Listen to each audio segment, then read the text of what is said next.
Voilà. Alléluia. Amen. Amen. Moi, je vais faire sans micro. C'est bon, il y a deux mecs qui m'écoutent pas. S'ils m'écoutent pas, on va prier pour eux, mais le Seigneur va les faire écouter. Amen. Gloire à Voilà. Dieu. Gloire à Dieu. Merci Seigneur. Alléluia. Je suis content d'être avec vous. Hein, de participer à la bénédiction du Seigneur. Alléluia. Je suis content de la direction de la réunion. Je suis content des témoignages que j'ai écoutés. Hein, je suis content de savoir. Et puis c'est comme ça qu'il faut faire. Hein, je le dis souvent, Seigneur, eh ben on fait qu'un ensemble. Depuis qu'on faisait qu'un cœur et qu'une âme, alléluia. Il faut qu'on soit ensemble dans la réunion. Gloire à Dieu. Il ne faut pas qu'on soit dans la réunion divisée, il faut qu'on soit ensemble. Nous sommes dans l'œuvre de Dieu, alléluia. Et le Seigneur, il bénit dans l'unité, alléluia. Sinon, écoutez, c'est pas qu'il voudrait pas bénir, mais s'il y a du désordre, il peut pas bénir le Seigneur. Il veut pas, c'est pas en lui. Il bénit dans l'unité, alléluia. Et si on est ensemble, avec lui, alléluia, on est sûr d'emporter des victoires. Que le nom du Sauveur soit béni et glorifié. Alléluia. J'ai écouté l'expérience que Marcel a donnée, le témoignage que Marcel a donné de cette femme qui attendait un heureux événement. Et puis, ben voilà, hein, c'est le tout à coup de la vie, c'est la vie, ça. On sait pas ce qu'une journée peut enfanter, puis cette femme-là, elle avait fait certainement beaucoup de projets, et puis ce projet-là, elle l'avait pas fait, elle. Elle n'avait pas fait ce projet-là, et puis malheureusement, ben la mauvaise nouvelle avait frappé, et comme la mauvaise nouvelle, elle frappe, et ben on peut pas faire autrement en réalité. La mauvaise nouvelle, elle est là, et puis écoutez, on peut pas faire autre. Elle est là, et elle est réelle, et elle est vivante, et elle est présente. Et puis des fois, c'est pas toujours comme nous on le veut, mais elle a frappé à la bonne porte, alléluia. Amen. J'ai aimé ce qu'il a dit parce que cet après-midi, je lisais un petit texte de la parole que je connais. J'ai déjà apporté quelques petits messages dessus, mais j'aimerais simplement vous le lire pour vous faire comprendre quelque chose que vous avez déjà compris d'ailleurs. Mais j'aimerais vous le lire et quand je le regardais cet après-midi, dans la simplicité, regardez ce que dit la Bible. Que son nom soit béni et glorifié. Il va dire de ce même jour, le soir, Jésus leur dit, passons de l'autre bord. Vous savez que les récits de la parole, c'est ça que j'aimerais vous dire, puis vous le savez en plus, c'est des témoignages. C'est pas une histoire, c'est pas un conte de fées, c'est pas une histoire qui a été dit. Hein, vous avez vu, il y a des dessins animés, il y a même des films. C'est des contes de fées, c'est quelque chose qui n'existe pas. Mais comme on dit la parole du Seigneur et surtout toute la parole entière d'ailleurs, mais comme on prend des exemples comme ça dans la parole, c'est un petit peu l'expérience que Marcel a donnée tout à l'heure en réalité. Marcel, il a donné l'expérience que lui a vécue. Vous comprenez? Lui, il était là, il a vu l'œuvre de Dieu, mais il y avait ceux qui étaient à l'intérieur et qui passaient aussi dans cette tempête. Eh ben, j'aimerais vous dire que il y a un peu plus de 2000 ans en arrière, il y a un petit peu plus de 2000 ans, fermez la porte, s'il vous plaît, ça sera plus simple. Parce que tout le monde est dehors. Parce que je vais aller me foutre dehors, vous prêchez si vous voulez, comme ça, on a tous me regarder. Fermez la porte. Alléluia. Et enlevez vos manteaux si vous avez chaud. Voilà. Il y a un peu plus de 2000 ans en arrière, il y avait un homme, hein, cet homme-là, il s'appelait Jésus, c'était le Fils de Dieu, qui était venu sur la terre, alléluia, et c'est celui qu'on voudrait vous parler dans cette soirée. C'est celui, je ne vais pas vous le présenter, je ne peux pas vous présenter Jésus, parce que vous connaissez Jésus. Vous connaissez la renommée de Jésus. Regardez ce que dit la Bible. Et puis il y a 2000 ans, le Seigneur, il a fait ça en réalité. Ce même jour, le soir, Jésus leur dit, passons de l'autre bord, c'est à ses disciples qu'il parlait. Et après avoir envoyé la foule, ils les emmenèrent dans une barque où se trouvait là, il y avait aussi d'autres barques qui étaient avec lui. Hein, il y avait plusieurs barques, c'est-à-dire, et puis là, il se leva un grand tourbillon. Les flots se jetaient dans la barque à un tel point qu'il remplissait déjà la barque. Et lui, il dormait à la poupe du bateau, c'est-à-dire il dormait à l'avant du bateau sur un coussin. Ils le réveillèrent. Alors Jésus leur avait dit de passer là. Et puis là, ils avaient obéi à la parole du Seigneur. C'est ça qui est merveilleux. Et puis sur ce lac là, hein, il y a une tempête qui va se lever là. Et puis là, pourtant la plupart c'était des marins, c'était des hommes qui connaissaient le lac en réalité. Mais là, ils étaient là. Et la Bible dit que Jésus, lui, c'est l'homme par excellence. C'est l'homme qui est au-dessus de tout. Il était homme à cette époque-là, mais Seigneur, il avait une confiance. La Bible dit qu'il était à l'avant du bateau. Il n'était pas à l'arrière. Il était à l'avant du bateau et il s'était endormi lui parce qu'il était paisible. Et la parole de Dieu nous dit que la tempête va se lever, à un tel point que l'eau va rentrer dans le bateau, que le bateau va commencer à sombrer, et puis là, il y avait des hommes qui étaient là, ils étaient dépourvus, ils savaient plus comment faire en réalité, un petit peu comme cette dame de tout à l'heure qui expliquait Marcel. Ils savaient plus comment faire, et puis vous savez ce qu'ils vont faire? La Bible dit qu'ils vont aller vers Jésus, puis ils vont réveiller Jésus. Ils vont le réveiller. Et pourtant, écoutez, il y a combien de temps, combien de mois et d'années qu'ils marchaient avec le Seigneur. Ils savaient que Jésus était capable de ressusciter un mort. Ils avaient vu la main de Dieu agir maintes et maintes fois. Ils avaient entendu dire de lui que tout pouvoir lui avait été donné. Bon, c'est des récits que j'aime bien citer parce que c'est la parole. Et puis combien de fois qu'on l'a écouté, nous, que tout pouvoir, c'est Jésus qui dit ça, il va dire, tout pouvoir m'a été donné sur la terre et dans le ciel. C'est-à-dire que toute autorité lui a été donnée. Et eux, ils étaient avec lui en personne, en réalité. Et puis là, il était là, dans ce bateau que lui leur avait dit de prendre. Et il était à l'avant du bateau, là, il s'était endormi. Et puis pourtant, le bateau, à vue d'homme, il était en train de chavirer. Il y avait la mer, le vent, hein. Vous avez vu, on parlait du vent. Hier, on a eu une tempête hier, un peu, on a participé tous. Et puis le vent d'hier, c'était terrible, en réalité. Et puis la Bible dit que le vent et la mer, hein. La mer, on connaît un petit peu, hein. Moi, je suis pas trop un marin, mais je sais que comme la mer, elle est agitée, c'est quelque chose qui est difficile et c'est indomptable. On peut pas dompter le temps. Les hommes sont capables de dompter beaucoup de choses sur la terre, mais les éléments de la nature, il n'y a pas un homme sur la terre qui est capable de les dompter. Il n'y en a pas un seul qui est capable de dire stop à la mer et que la mer se calme. Il n'y a pas un seul homme sur la terre qui est capable de dire au vent tais-toi et que le vent se calme. C'est pas possible, ça. Ça, humainement, ça n'existe pas. C'est pas possible qu'il y ait une personne comme ça. Et puis pourtant, Jésus, il était sur ce bateau-là, et puis là, le vent et la mer, et puis comme ils vont le réveiller, là, comme ils vont réveiller Jésus, regardez ce que le Seigneur, il va faire. Quelle bonté, mon maître. Ils vont le réveiller, ils vont dire, maître, ne t'inquiètes-tu pas que nous périssions? S'étant réveillé, regardez ce qu'il va faire. Il menaça le vent, et il dit à la mer, silence. C'est-à-dire, il dit au vent, silence, et le vent se calme instantanément. Vous avez vu la tempête d'hier, là? Il se lève sur sa barque, il va dire stop, et le vent se calme instantanément. Il va dire à la mer stop, et la mer, ça va faire une mer d'huile instantanément. Quelque chose qui est impossible. Et puis pourtant, les disciples, eux, ils connaissaient Jésus. Eux, ils avaient l'habitude de voir des miracles et des prodiges. Mais là, c'était à un tel point. Regardez ce que dit la Bible. Regardez ce que dit la parole du Seigneur. Là, c'est des disciples qui sont ensemble. Ils furent saisis d'une grande frayeur. Les disciples, après avoir vu ça, ils ont été saisis d'une grande frayeur dans leur cœur. Ils ont été troublés. Regardez ce qu'ils vont dire. Et ils dirent les uns aux autres, quel est donc celui-là qui obéisse même le vent et la mer? J'aimerais vous dire que même le vent et la mer obéissent à Jésus. Amen. Même, écoutez, la parole de Dieu nous dit ça. Hébreux 13:8, on le connaît, Seigneur. C'est des textes qu'on connaît par cœur.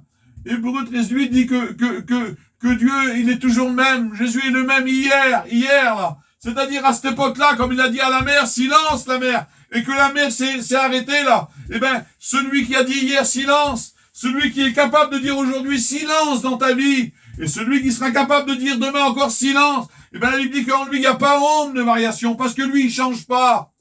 On chante un cantique, Seigneur, hein, le roi dans sa bonté. Et puis, à un certain moment, on dit, le temps lui est soumis. Même le temps lui est soumis. Eh ben, j'aimerais vous dire que Jésus, là, le temps lui est soumis. Il ne change pas. Amen. Et puis, celui qui a dit stop à la mer, là, ben, Seigneur, il est là, il est présent dans ce lieu. Il est là. Et puis, regardez ce que dit la parole. La Bible dit ça, que cette parole sur Jésus se répandit dans toute la Judée, et dans toute la Décapole, et dans tout autour de la Judée, toute la Samarie. Eh ben, j'aimerais vous dire ce soir, si vous êtes là, on va pas faire, je suis pas un prophète, et puis loin d'être un prophète. Mais si vous êtes là, c'est que vous avez écouté, soyez francs, Seigneur, en vous-même. Je vais pas vous poser la question, mais en vous-même. Soyez francs que vous avez écouté parler de la renommée de Jésus. Dans cette soirée, les frères ont témoigné de la renommée de Jésus. Et tu sais ce que Jésus est capable de faire dans une vie. Le Seigneur, il a été capable, écoutez, je le répète, il a été capable de dire à la mer, silence. Il a été capable de dire au vent, silence. Et puis dans cette soirée, tu es là, peut-être que tu es bien devant nous, là, mais peut-être qu'en dedans de toi, il y a une mer qui est agitée, il y a une vie qui est agitée, il y a des tracas dans ta vie, des soucis dans ta vie, il y a des choses que pour toi, c'est quelque chose d'impossible. C'est impossible. C'est pas possible que ces problèmes-là vont se résoudre dans ta vie. Eh ben, j'aimerais te dire que le Seigneur, il peut se lever dans ta vie devant Dieu, que c'est vrai. Il suffit tout simplement de le réveiller, c'est pas compliqué. Il est là, il est présent. Écoutez, le frère l'a dit tout à l'heure. Il essayait peut-être je veux dire peut-être mal dit, mais il essayait peut-être de cacher des choses dans sa vie. Il n'avait pas dit réellement son état au Seigneur. Il pouvait pas avancer en réalité. Il se croyait libre, mais il était toujours attaché. Il avait toujours des liens qui le tenaient derrière. Mais le jour qu'il a tout dit au Seigneur, le jour qu'il a tout avoué au Seigneur, pas aux hommes, mais à lui, pourtant lui c'est tout, mais il veut que tu lui avoues, que tu mettes tout dans ses mains, et bien instantanément, vous savez ce qu'il a fait? Il a été délié et il a avancé. Voilà ce que Jésus voudrait faire dans ta vie, dans cette soirée. Devant Dieu, que la renommée de Jésus, tu la connais. Tu la connais parce que les témoignages, tu les connais. Peut-être que tu l'as même vu agir dans ta vie. Peut-être que tu as passé dans des tempêtes, Seigneur. La théologie, j'en ai pas, moi. Mais peut-être que tu as passé dans des tempêtes, dans des difficultés, que tu disais c'est pas possible, et puis que le Seigneur a béni. Eh ben, j'aimerais te dire dans cette soirée-là, que Jésus est capable de te bénir. Devant Dieu que c'est vrai. Jésus est capable. Écoutez, j'ai pris un exemple que tout le monde connaît, Seigneur. Tout le monde le connaît, cet exemple-là. C'est un petit peu comme Marcel, il a dit tout à l'heure. C'est cette femme qui était malade depuis 12 ans. Écoutez, la Bible dit qu'il y avait une femme qui était malade depuis 12 ans. Elle avait cherché la solution dans le monde. Hein, c'est ce que le frère a dit tout à l'heure. Cette petite femme, là, Seigneur, comment que tu es capable de confirmer sa parole? Cette femme, elle avait mis tout en œuvre en réalité pour trouver une solution et il n'y avait pas de solution. Dans le monde, il n'y a pas de solution. Cette femme-là nous dit la parole elle était malade et puis c'était une femme qui avait certainement des biens, on va dire. Et puis des fois, avec notre intelligence à nous, nos biens à nous, nos façons de faire à nous, on croit de pouvoir s'en sortir. C'est ça qu'il y a. On dit toujours, on va arriver à s'en sortir. Et j'en connais plein qui ont fait ça, moi. C'est-à-dire, ils étaient intelligents pour le monde et ils ont essayé de s'en sortir par eux-mêmes. Et puis la Bible dit que cette femme-là, eh ben elle était malade depuis 12 ans. Et puis, elle, vous savez ce qu'elle avait fait? Elle avait des moyens. Elle avait été voir les plus grands docteurs de l'époque. Elle avait été voir les plus grands. La Bible dit qu'elle a dissipé tous ses biens. Ça veut dire qu'elle a pas hésité en réalité. Elle n'a pas hésité. Et puis un petit peu comme toi, tu as tout fait, Seigneur. Tu as cherché une solution de tous les côtés. Tu as cherché de tous les côtés la solution pour ta vie, la solution pour ton problème, la solution pour ton âme. Et puis regardez ce que dit la Bible, cette femme-là, au lieu d'aller de mieux en mieux, c'était de pire en pire.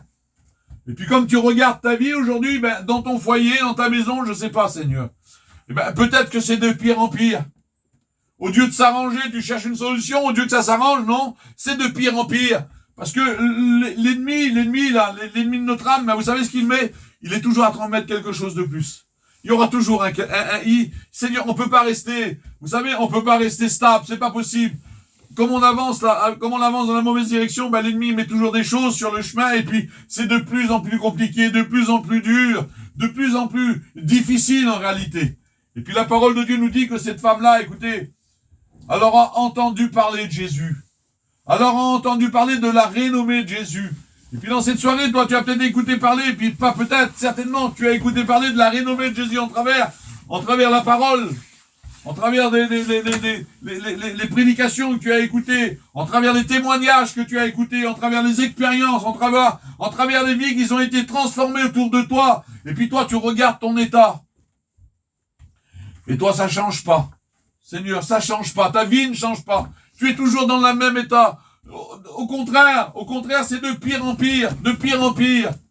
Et puis la Bible dit qu'elle avait entendu parler de Jésus, un petit peu comme toi. Et vous savez ce qu'elle va dire, vous le savez en plus, parce que vous connaissez cette expérience-là, ce témoignage-là. Elle va dire dans son cœur, ayant entendu parler de Jésus, elle va dire, si je pourrais simplement toucher le bord de son vêtement, j'en suis sûr que je serai guéri. Écoutez, c'est pas le fait d'avoir touché le bord du vêtement de Jésus. Je le dis de la part du Seigneur. C'est pas le fait que cette femme-là a touché le bord du vêtement qu'elle a été guérie. C'est pas le vêtement qui a guéri cette femme-là. Parce que, je pensais à ça, autour du maître, là, même les disciples vont le dire. Parce que, il y a combien de personnes qui vont le toucher au Seigneur? Il y a combien de personnes qui vont venir dans les... Je le crois dans mon cœur, parce que l'homme est curieux par-dessus tout. Il y a combien de personnes qui ont dû mettre la main sur Jésus comme il marchait? comme il touchait le bord de son vêtement. Il y a combien de dizaines, voire de centaines de personnes qui ont touché Jésus? Il y en a combien qui ont mis la main sur le vêtement du Seigneur? Par curiosité. Par curiosité. Et puis ils sont là, et puis ils étaient avec un problème. C'est dommage, Seigneur. Quel dommage. Devant Dieu, quel dommage. Ils avaient la solution en face de eux, là. Ils venaient, ils touchaient le vêtement de Jésus, là. Mais Seigneur, c'était par curiosité.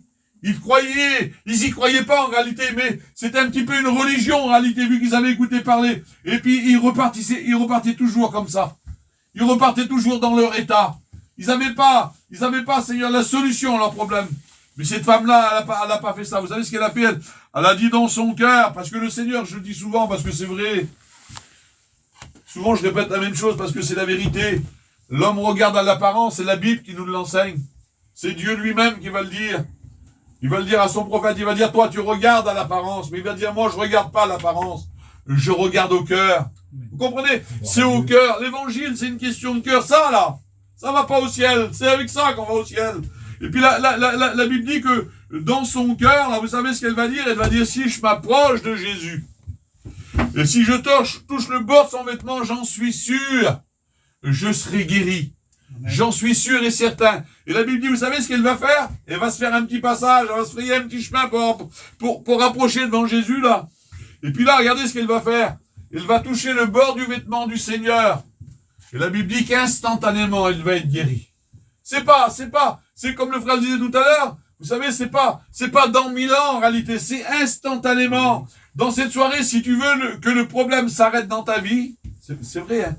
C'est instantanément que le Seigneur, il est capable de le faire. Amen. C'est pas demain.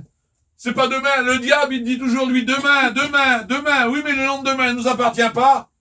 La Bible dit, c'est aujourd'hui, c'est pas demain. Le lendemain aura soin de lui-même, et le lendemain, on sait pas qui c'est qui sera là. Je dis ça, puis demain, ce sera peut-être moi qui sera pas là, vous avez bien compris. C'est ça, la vie. Mais le Seigneur, il dit, si aujourd'hui, tu entends ma voix. Si aujourd'hui tu écoutes la parole, si aujourd'hui, Seigneur, tu trouves un petit peu comme cette femme qui était malade depuis 12 ans, j'aimerais te poser une question. Il y a combien d'années que tu cherches une solution pour ta vie? Il y a combien d'années que tu cherches cette solution pour ta vie? Il y a peut-être 5 ans, 10 ans, 20 ans, peut-être 30 ans, je sais pas moi. Eh bien, ce soir, la solution, elle est là. Amen. Et puis là, le Seigneur, il va dire ça, comme cette femme va le toucher, instantanément, il va être guéri, et puis Jésus, c'est ça, il va s'arrêter. Elle va arrêter le Seigneur, et puis Jésus, il va dire ça. Il va dire, qui m'a touché? Qui m'a touché? Et puis là, les disciples vont être là, ils vont dire, Seigneur, regarde le paquet de monde autour de toi. Regarde le paquet de monde, et dans cette soirée, regardez, je parle pour ici, moi. Il y a combien de personnes qui est là? Hein, en vérité. Mais tout le monde ne touchera pas le Seigneur ce soir. Tout le monde ne pourra pas toucher la présence de Dieu dans cette soirée. Vous comprenez? Il y en a qui sont là, ils n'ont pas touché la présence de Dieu, pourtant Dieu est là. Hein, le frère l'a chanté tout à l'heure, mais il est réellement là. Il est au milieu de nous, il passe dans les rangs, il regarde ton cœur. Et là, il lit, la Bible dit qu'il lit dans ton cœur comme dans un livre ouvert. Il connaît la pensée de ton cœur. Moi, je la connais pas, la pensée de ton cœur, mais lui, il la connaît, parce que c'est vrai. Il regarde ton cœur. Mais avec quelle disposition tu es venu à la réunion? Merci Seigneur, si tu es venu pour nous faire plaisir, ça nous fait plaisir en plus que vous êtes là, c'est pas ce que je veux dire. Mais il faut que ça soit plus que ça. Vous comprenez, si tu es venu là pour faire plaisir, eh ben, est-ce que tu vas arrêter Jésus? Ben moi je veux dire non, t'arrêteras pas Jésus comme ça. C'est pas comme ça qu'on arrête Jésus. C'est pas en menant la réunion comme un religieux ou comme en menant la réunion pour faire plaisir à quelqu'un, non. Parce que là, autour de Jésus, il y avait une foule de personnes et puis Seigneur, eh ben, cette foule de personnes, à 99%, ils sont tous repartis avec leurs problèmes. Ils sont tous partis à leur ancienne vie. Ils sont tous repartis dans les ténèbres. Ils sont tous repartis avec leur misère. Ils sont tous repartis à la quête de trouver le bonheur, de trouver la solution. Mais la solution, elle était là. Elle était devant eux, la solution. La seule personne qui l'a trouvée dans ce récit de la parole, ben, c'est cette femme, en réalité. Parce qu'elle a pris une résolution dans son cœur. Elle avait pris une résolution, et la Bible dit que c'est à tes résolutions que dépendra ton succès. Tout dépend de la résolution que dans cette soirée, que toi tu veux prendre, Seigneur. Il est là, le Seigneur. Il l'a fait pour moi. Il l'a fait pour mes frères qui sont là. Dans cette soirée, le désir de Dieu, c'est de te bénir. Mais il faut que tu l'arrêtes. Et puis là, regardez, et Jésus, cette femme l'a arrêté, et puis là, les disciples vont dire, Seigneur, regarde le paquet de monde autour de toi, tu dis que quelqu'un t'a touché. Et puis la Bible dit que cette femme-là va se sentir dévoilée. Vous savez ce qu'elle va faire, elle? Et puis c'est ça qu'il faut faire en réalité, devant Dieu. La Bible, elle n'est pas compliquée, parce que la Bible, elle te pose une question, mais elle te donne aussi la réponse en même temps. Et puis là, la Bible dit que cette femme va se sentir dévoilée. Vous savez ce qu'elle va faire? Elle va lui dire toute la vérité. Il faut lui dire toute la vérité. Pas à moi, viens pas me dire la vérité à moi, parce que moi je peux rien faire pour toi. Je m'excuse, c'est une façon de parler, ce que je veux dire. On n'est pas des curés, nous. Moi, je suis pas un curé, je suis un serviteur de Dieu. J'annonce la parole. Des fois, il y a des petits soucis qu'on nous confie, c'est normal, parce qu'on prie le Seigneur et puis on essaye d'arranger. Mais moi, tes péchés, viens pas me les avouer à moi, parce que c'est pas moi qui a la solution. La solution, c'est lui. Amen. Comprenez ça? Et puis, cette femme-là, elle va lui dire toute la vérité. Et puis là, les 12 années de calvaire, là, les 12 années d'enfer avec mes mots à moi, là, cette vie misérable qu'elle avait, elle a toujours cherché la solution. Et bien la solution, elle l'a trouvée en Jésus, alléluia. Amen. Gloire à Dieu. Et dans cette soirée, devant Dieu que c'est vrai, je le dis parce que c'est la vérité, c'est Dieu. La solution, elle est là. La solution, elle est présente. Jésus, il est présent, il est dans ce lieu. La Bible dit que Jésus ne change pas. Je l'ai dit tout à l'heure, il est toujours le même. Et dans cette soirée, c'est possible que tu arrêtes Jésus. Est-ce que tu voudrais arrêter Jésus dans cette soirée? Vous savez, j'avais pris un autre exemple, mais je ne voudrais pas aller plus loin, ça ne sert à rien en vérité. T'as compris. T'as compris dans cette soirée. Moi, je ne parle pas l'hébreu non plus, puis je ne parle pas le grec. Mais dans cette soirée, j'ai compris que Jésus, il est là. J'ai compris que Jésus, il est capable de dire stop à la tempête. J'ai compris que Jésus, il est capable de dire stop à la mer qui est déchaînée. J'ai compris, c'est spirituel, la tempête dans ta vie.